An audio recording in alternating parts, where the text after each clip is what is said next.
2020 онд нийслэлд 22 стандартыг шинээр бий болгоно. Автомашин ажилтны компаниудыг хариуцлагажуулахыг хотын захирагч үүрэг болголоо. Аюу шүү Сэлбэдэд төвүүдийн бүтээн байгуулалтын ажлын гүйцэтгэл 80 гаруй огт байна.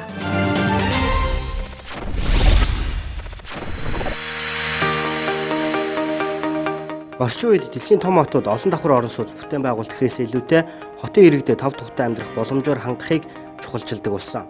Товчхондоо хүн амьдрахад хэр таатай хот вэ гэсэн гол шалгуураар дэлхийн хотууд өрсөлдөж байна. Хотын захирагч Амар сайхан мөн энэ хандлага чиг баримжааны ач холбогдлыг мэдэрч судалсны дагуу шинэ оны анхны захирамжаараа 2020 оныг нэг хотныг стандарт зорилттой жил болгон зарлалаа. Хотын стандарт, норм, дүрм, журам, хэм хэмжээг мөрдүүлж иргэдийн ажиллаж амьдрах таатай орчныг бүрдүүлэх зорилгоор 2020 оныг нэг хот, нэг стандарт зорилт жил болгон зарласугай. Захирамжийн гол зорилго нь Улаанбаатарчуудыг ая тухтай амьдрах орчныг бүрдүүлэх, аюулгүй байдлыг хангах, хотын гэсэн шинэ стандарттай болж даган мөрдүүлэх юм а. Өчигдөр би нийтийн тээврийн автобус нэлээд олон чиглэлд орж сууж явсан. Тэн дотор одоо зүгээр хүн өөрийнхөө хариуцлагын хүрээнд гэдэг юм уу санаачлалаараа хийж маш олон ажлууд байна. Тэр автобусын дотор, автобусны буудлын дээр, картны цэгүүд дээр. Гэтэл тэр бүхэн чи яагаад болохгүй вэ гэхээр стандарт гэдэг юм байхгүй учраас болохгүй байна л гэж хэлээд. Өнөөдөр нийслэл хотод олон төрлийн барилга байгууламж баригдаж байна. Технологи хөгжиж байна. Дэлхийн маш одоо хөгжингүү асар олон хотууд аль хэдийн ухаалаг статус руугаа шилжчихсэн явж. Тэгэхэд бид нар өнөөдөр ямар төвшөнд байна вэ гэдгээ нэг харах гашуун үнэн бод нөхцөл байдалтайгаа нэг эвлэрэх цаг нь болцоод байгаа үг нь. Бидний эргэн тойронд орчинд маань байнга л нэг эрсдэлтэй орчин эрсдэлтэй орчнууд бүрдцэгсэн байж гин. Одоо ингээл харахад хашаа хүүхдийн тоглоомын талбай гэдэг аюултай орчин бүрдчихсэн эргэн тойронд байна дүүр эрсдэлтэй орчин. Тэгээ энэ хоёрыг ингээд судалгаагаар ингээд хараад үзэхдээ зэрэг яалтчгүй стандарт гэдэг имийг стандартыг яг газар дээрээ мөрдөх хэрэгжилтийн хангуулах ажиллагаа бол маш сул байна, хяналт сул байна гэдэг нь харагдаад ирж байна. Нэг хот нэг стандарт зорилт жилийн хүрээнд 2020 онд 22 стандартыг шинээр бий болгож хотын хэмжээнд мөрдүүлэхээр төлөвлөж байна. Үүний үр дүнд нийслэлийг стандарттай хот болгох юм. Сургуулийн орчны хашаа, одоо сургуулийн талбайн хашаа, загсны талбай гэдэг одоо явган хүний замын хашааны хашлага автозамын нөгөө тусгаарлах хашаа гэдэг энэ олон хашаануудын стандарт гэдэг нь үнэхээр бас алдагдсан байна. Дээрээс нь энэ нь бас аюултай нөхцөл байдлуудыг үүсгэж байгаа яг нэг. Нийслэлчүүдийн хамгийн ихээр гаргадаг гомдол санал болсон орчны тогтчлт, аюулгүй байдал, явган хүний зам, хашаа хайс, хүүхдийн тоглоомын талбай, барилга байгууламжийн аюулгүй байдал энэ бүхнийг стандарттай болгож мөрдүүлэх юм. Хамгийн сүүлийн мэдээллээр нийслэлийн хэмжээнд 379 байгууллагын хашаа хайс стандартын дагуу бас эрсдэлтэй нөхцөл байдалтай байгааг тогтоожээ. Мөн нийслэлд 300 гаруй хүүхдийн тоглоомын талбай стандартын бус гэж дүгнэгджээ. Хотын стандартын бичиг баримтыг боловсруулна, хотын стандартын бичиг баримттай болоод ирэхтэн зэрэг иргэдийн аюулгүй байдал хангагдаад ирдэг. Стандартыг нэвтрүүлээд эхлэхтэн зэрэг ажлын давхар алга болдог, ажлын бүтээмж дээшилдэг. Тэгээд бүтээмж дээшлээд ажлын давхар алга болоод ирэхтэн зэрэг бүтээгдэхүүн чанартай гарнаа л гэж ойлгох хэрэгтэй. Энэ стандарт гэдэг зүйл байхгүй явж ирсэн учраас байгаа бичиг баримтыг бодлогын хэмжээнд хэрэгжүүлдэг тийм арга барил нь хэвшээгүй явж ирсэн учраас өнөөдөр хот эмх замбраагүй, цэгцгүй,ог навш орж дийлэхгүй, нийтийн тээврэнч одоо шаардлага хангахгүй, барилга байгууламж нь одоо элдв янзын ирээвэр хураавар чанаргүй болсон юм байж. Тийм учраас энэ 20 оныг бид нэгдүгээр стандарттай хотын одоо жил кампанид ажил болгоно. Хоёрдугаарт энэ хот цаашаа стандарт буюу энэ дэлхийн нийтийн чанарын хилээр одоо ажил амьдралаа явуулдаг болохгүй болвол энэ хот цаашаа ингэж явах ямар ч юм боломжгүй байна. Хот төлөвлөлтөөсөө эхлээд хотын дизайн ямар байх юм, хотын өнгө үзэмж ямар байх юм, барилга байгууламжийн норм дүрм ямар байх юм, дээрээс нь хашаа одоо хайс нь ямар байх ингээд алхаж байгаа гიშгэж байгаа газар болгон энэ одоо стандартыг мөрдөхгүй болвол бидний өнгөрсөн хугацаанд туулж ирсэн өндөр бэрхшээл асуудал бол ерөөс тасрахгүй явж байгаа. Тийм учраас бүх одоо шатнд энийг хэрэгжүүлэн эхний стандартууд гараад ирсэн мөрдүүлнэ. Аж ахуй нэгжүүдэд бас одоо оролцуулна, иргэдэд оролцуулна. Стандарт нь хотуудын амьдралын бүх салаам өчирт чухал хэм хэмжээг бий болох үр ашигтай. Тиймээс энэ ажилдаа эзэн байж нийтийн эрх ашигыг хангах, үндсэн үүргээ нэр төртөө биелүүлж ажиллахыг нийслэлийн удирдах ажилтны шуурхай зөвлөгөөний үеэр хотын захирагч анхаарууллаа. Стандартгүйгээр бол бид нар одоо ажил амьдрал шийдэх боломжгүй гэдэг бүгдээрээ мэдчихв. Тэр дундаа энэ хотын гэрэлтүүлэг түүний стандарт гэдэг бол хотын одоо өнгө үзэм дизайн, аюулгүй байдал, за тэгээ хөгжлийн хэмжүүрийн асуудал. Тэр энэ эрчим хүчний их үүсвэртэй холболтын цахилгааны утасны стандарт гэж юм энэ дээр тусгагдсан уу? Тийм яг юу байна вэ? Холболтын диаграм нь ямар байх вэ? Энэ хот төрийн цаашаа гэрэлтүүлгийн стандарт нь шон нь ямар байх вэ? Үзэмж талаас, аюулгүй байдал талаас. Одоо Улаанбаатар хотод бид нэр төвийн гудамжаараа гэрлийн шон дээгүүр татцсан утаснуудаа далд хийлгээд идэг. Улаанбаатар хотын захаар гэр хорооллоор дүүрэн аалзны тор шиг утас. Өмнө бас нэлээ ярьж ирсэн. Хотын захирагчийн гаргасан захирамжийг улаанбаатарчууд дэмжиж байна. Харин гаргасан дүрм журм стандартыг мөрдүүлэхэд маш сайн анхаарч хяналт тавьж ажиллахыг хотын даргад захилаа. Тэгвэл харин зүгээр юм шүү. Дэмжиж байна. Ер нь бол зөв санаа гэж бодчих. Тэгээ стандарт байх нь зөв л гэж харж л та. Бүгдээрээ нэг стандартанд хашаа нүртэл нэг өнгөтэй байвал зүгээр юм болов. Хотын даргын зүгээс бол биднээс бол иргэдийн ая тухтай орчныг алдагдуулаад байгаа энэ нөхцөл байдлыг хамгийн түрүүнд судлаа гэж бидэрт үүрэг өгсөн. Бид нар судалсан. Дараад нь хотынхаа стандартын бичиг баримтуудыг судлаарай. Тэгээд дэлхийн жишгт нийцсэн олон улсын төвшөнд хүрсэн ийм хотын стандартын бичиг баримттай болохын төлөө бидэрт бол маш олон удаа уулзж байгаа, маш олон удаа чиглэл өгч байгаа, үүргүүд өгөгдөж байгаа. Тэгээд тэр үүрэг дотор бол яалтчгүй хотын стандартын бичиг баримтыг зохицоор нь гаргаж ирэх л ийм чиглэл өгч байгаа бидэрт. Саяхан нийслэл Улаанбаатар хот үүсэн байгуулагдсны 380 жилийн ой тохиосон хотын захирагч хотын хөгжил өөрчлөлт шинжилтийг иргэдийн оролцоогүйгээр төсөөлөх аргагүй гэдгийг цохон тэмдэглэсэн байдаг. Тиймээс нэг хот нэг стандарт зорилт жилийн үр дүн улаанбаатарчуудын дэмжлэг хандлага, төрийн албаа агчдын сэтгэл зүтгэлээс их ихэн хамаарах юм а.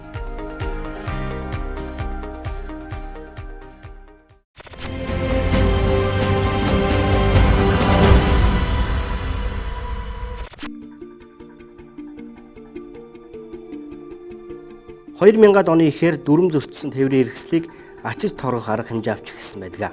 Дэлхийн хотуудын жишгээр энэ төрлийн арга хэмжээ эхэндээ хил ам шүүмжлэл дагуулсан ч өнөөдрийн хүртэл боловсронгуй болох санал санаачлага иргэдийн дунд байсаар байна. Тэгвэл хотын захирагч ажилтны компаниудыг хариуцлагажуулах тухай хөндөж байна. Автомашин ачдаг компаниудын үйл ажиллагааг цэгцлэх үүргийг өглөө. Хотын сүрх дарга энэ автомашин ачдаг компаниудын үйл ажиллагаа жоохон цэгцэл. Тэгээ мэдээж одоо тавихгүй газар тавиад парклахгүй газар парклцсан бол энийг ачаад явах нь зөв. Эзэн байгаа машин байгаагаад одоо зориултын газар тавьсан газар анжаагаад сахижаагаад тойрчоод нилээ шиг шүүрээд явдаг ийм ажилтны компаниудтай хариуцлага тооц. Тэр үүрэг даалгаврын өгч дээрээс нь дүрм журамд нь өөрчлөлт оруулах ажлыг зохион байгуулах шүү. Хотын захирагчийн үүрэг болгосны дагуу нийслэлийн засаг даргын зам тээврийн асуудал хариуцсан төслүүдийн удирдагч хотхон сүхээр ахлуулсан ажлын хэсэг замын хөдөлгөөн удирдлагын төвийн ачиж журамлах албанд хяналт шалгалт хийлээ. 19 компани явуулж байгаа 4 компани бол гэрээг нь цуцлсан байж байгаа. За яагаад цуцлсан бэ гэхээр сүүлийн үед бол энэ ажилтны компани бол бизнесийн хэлбэр рүү бол ороод байна. Машин дотор нь хүүхдтэй байхад ачаа явчихдаг. Мөн эзэн гараад ирсэн байхад ачаа цухтаадаг. За ачиж явж явах хугацаанд дахиад иргэдийн машиныг сэвтээдэг, гэмтээдэг гэх мэтлэнгийн ийм зөндөө олон энэ асуудлууд бол нийгмийн сүлжээгээр ч тавигдсан байгаа. Баримттайгаа ийм зүйлүүд маш олон байгаа. Машин ажилт компани ажилчдтай холбоотой санал гомдол буурахгүй байгаагийн дээр тээврийн цагдаагийн албанд ирдэг гомдол саналын 80% зөвхөн машин ажилттай холбоотой байдаг байна. Дэлгүүр орчоод гараад ирдэг, эсвэл ажил руугаа орчоод гараад ирдэг. Төр хугацаанд ямар нэгэн байдлаар зогсолт хийгээд гараад ирсэн байгаад машиныг аваа явчихдаг, ачаа явчихдаг. Хулгай авцсан юм уу, хэн аваа явцсан, мэдэгддэггүй, хааш нь аваа явцсан гэдэг ерөөсөө мэдэгддэг байсан. За өчигдөр ажлын хэсэг газар дээр нь очиж ажиллаад мессеж ирдэг болсон. Хотод амьдарч байгаа биегээс бид рүү шилжих ёстой. Нэгдүгээр эгнээнд орхичоо явждаг асуудлууд бас гардаг. Нэгдүгээр эгнээнд орхичоо явж байгаа цаан чинь онцгой байдал, галын машин, төргний тэрэг гэх мэтлэн хүний амь нас одоо энэ дээр хүртэл ирсэн тохиолдол гарч байгаа. Тийм учраас иргэд маань бол дөрмөнд баримталж ажиллах байх ёстой. Зорчигч нар бол мөн дээр нь энэ ажилтны компаниуд бизнес болохгүй. Үнэхээр одоо дүрм зөрчсөн бол ямар үндслээр хаанаас очиж авахын энэ зүйлүүдийг нь бол хэлж ярьж энэ дүрм журмыг нь бол сахиулж байгаа. Мөн хоёр дахь том асуудал бол нөөтийн баримт өгдөг гэдэг ийм асуудал гардаг. Нөөтийн баримтыг бол бас өгөөд эхэлсэн гэдгийг бол хэлхэн зүйтэй байна. Заавал жолоочд нь мэдэгдчихэж тийм зүйлийг, тийм үйлдэл хийх хэрэгтэй гэдэг нөхцөл дээр бас ирсэн байсан шүү дээ. Жолоочдоос бас их шалтгааллах хэрэгтэй. Мэдээж машина мэдээж боломжийн газар найдвартай байрлуулах хэрэгтэй. Хэрэгтэй шүү дээ. Тэгэхгүй бол чи хаашаа яасан мэддэхгүй бол бас нэг бодлоо учир дутагдaltaй л хэрэгтэй. Машин дотор байгаа хүнтэй нь ачиж гин. Эзэнт нь мэддэхгүй ачиж гин. Цагдаа албаны хүмүүстэй тохиролцоод хууль бусаар бас ачиж гин гэдэг аюу олон одоо тийм юунууд байгаа. Сөрөг үзэгдлүүд байгаа байхгүй юу. Тэгээ энэ болгоныг одоо засаж байгаа ийм шийдвэр гарсанд бол баяртай байна. Уг нь бол жолооч дүрм зөрчихгүй байх үүрэгтэй. Хэрвээ дүрм зөрчсөн бол зохиох хариуцлага хүлээх нь шударга ёсонд нийцнэ. Харин хариуцлага хүлээх арга механизм хэн бүхэнд ойлгомжтой, ил тод нээлттэй байх ёстой гэж хотын захирагч үзэж байна.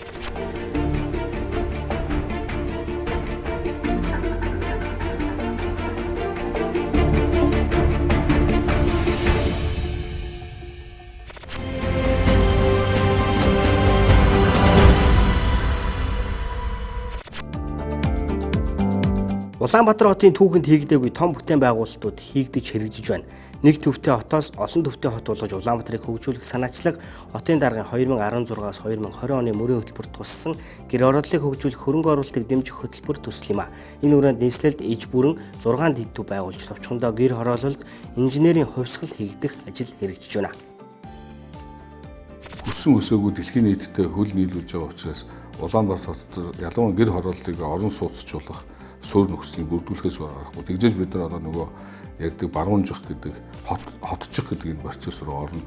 Тэгэхээр бидний хувьд бол яг энэ төслийн хувьд энэ гэр хороолд гарч байгаа асуудлуудыг шийдэх. За нэгдүгээрт орон сууцчлуулах суурь нөхцөлийг бүрдүүлэх.